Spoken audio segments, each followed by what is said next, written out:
সে 11টি নাসিহা, সে 11টি বিষয়ের প্রথমটি হলো কোরআন এবং হাদিসের জ্ঞান অর্জন করবেন। অনেক ভালো ভালো বই আছে কোরআন হাদিস ভিত্তিক, সেগুলো পড়বেন। দিন শিক্ষার যত আয়োজন আছে সেগুলোর সাথে সম্পৃক্ত হবেন।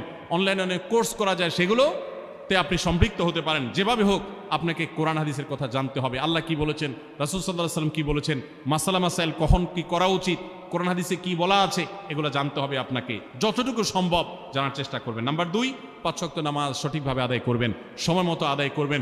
জোহরের ওয়াক্ত বাসার কাজ কাম শেষ করে গোসল করে একেবারে 3টার দিকে একসাথে পড়বো, এটা করা যাবে না, বরং সময় মতো আদায় করতে হবে। এবং মেয়েদের যে সতর, এই সতর ঢাকার পরে সতর্ক থাকতে হবে।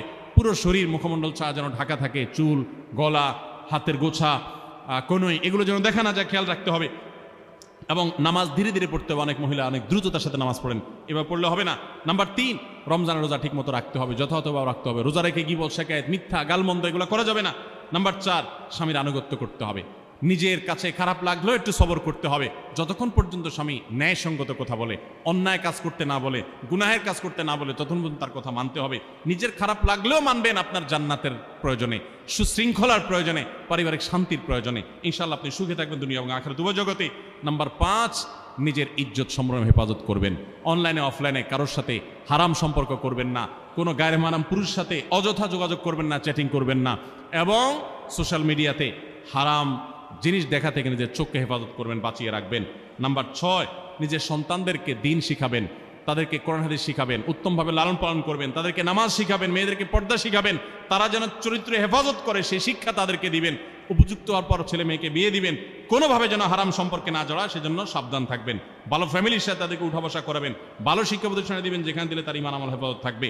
নাম্বার 7, আল্লাহর শুকরিয়া আদায় করবেন, বান্দারও শুকরিয়া আদায় করবেন। আল্লাহ যা দিয়েছেন, যতটুকু আছে স্বামীর সংসারে, আলহামদুলিল্লাহ বলতে শিখবেন, আল্লাহ তাআলা বাড়াই দিবেন ইনশাআল্লাহ। নাফরমানি, নাশুকরি করবেন না, তাহলে আপনি নিজেই ক্ষতিগ্রস্ত হবেন, কষ্টের মধ্যে থাকবেন। আর শুকরিয়া আদায় করলে আপনার নিজেরই মানসিক প্রশান্তি হবে, আল্লাহর নেয়ামত বাড়িয়ে দিবেন। নাম্বার 8, কোনো প্রকার অভিশাপ গালমন্দ করবেন না, সেটা ছেলে মেয়েকে হোক, সংসারকে হোক, স্বামীকে হোক, কোনো কিছু না, ধৈর্য ধারণ করতে হবে। পুরুষদের জন্য এই কথাগুলো প্রযোজ্য। আর নাম্বার 9, আত্মীয়তার সম্পর্ক রক্ষা করতে হবে, ছিন্ন করা যাবে না। নিজের স্বামীকে তার বাপ, তার বোন, তার মা, তার ভাই, তাদের সাথে সুসম্পর্ক বজায় রাখতে সাহায্য করবেন, বাধা দিবেন না, পারলে আরো সাহায্য করবেন, এতে আপনারই লাভ হবে। আবার স্বামীদেরও উচিত স্ত্রীকে তার পরিবারের সাথে সম্পর্ক বজায় রাখার জন্য সাহায্য করা। মেয়েদের উচিত তাদের মা, তাদের বোন, ভাই, তাদের সাথে আজকাল মোবাইলে যোগাযোগ করা যায়, খোঁজ খবর নেবেন, কথাবার্তা বলবেন। স্বামীর সংসারে আসছেন দেখে বাপের সংসার ভুলে যাবেন, সেটাও যেন না হয়, খেয়াল রাখতে হবে। নাম্বার 10, যতটুকু সম্ভব দান সাদাকা করবেন। দান সাদাকা জাহান্নাম থেকে মুক্তির কারণ হয়, সেটার জন্য সাধ্য অনুযায়ী করবেন। পুরুষরা তাদের জন্য এক্ষেত্রে হেল্প করবেন, যাতে তাদের মোহর ইত্যাদি দেওয়া, মাসে হাত খরচ কিছু দেওয়া, যাতে তারা সাদাকা করতে পারে সেই সুযোগ।